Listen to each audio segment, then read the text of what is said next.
لو نفسك في رز معمر طري ومظبوط ومن غير ما يعجن معاكي، تعالي اقولك على الوصفه كلها خطوه بخطوه، وهنعملها مع بعض بطريقه مظبوطه يطلع معاكي نفس اللي انت شايفاه.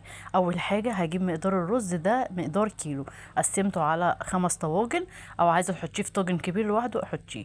هحط عليه رشه ملح، رشه فلفل اسود، وهحط طبعا معلقه ملح صغيره في كل طاجن، عشان الطواجن دي مش كبيره، طواجن صغيره. لو طاجن كبير هتحطي معلقه ملح حلوه كده محترمه زي ما بتعملي الرز بتاعك بالظبط.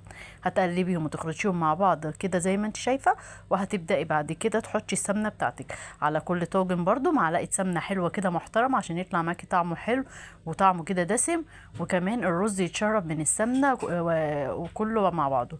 بس وبعد ما حطيت السمنه هقلب طبعا بقى زي ما انت شايفه كده الرزايه كده، هشربها بقلب السمنه كل الطواجن زي بعضيها، وهبدا انزل عليها بالقشطه. القشطه دي انا بخزنها في الفريزر مطرح وش اللبن، بتطلع معايا وبشتغل بيها في كل حاجه انا بعملها.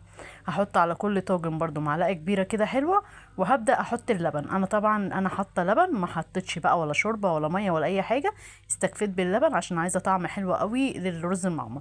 هقلب بقى كده زي ما انتم شايفين كده بالمعلقه عشان اخلط كل المكونات وادوبها مع بعضيها، وهبدا اكون مشغله الفرن بتاعتي على درجه حراره تكون حلوه كده عاليه، وهدخل الطواجن دي وهتطلع معايا بنفس الجمال اللي انت شايفاه. وبألف هنا وشفا. عايزه بقى لايكات كتير للفيديو عشان كله يعمله ويسجله رمضان. باي باي.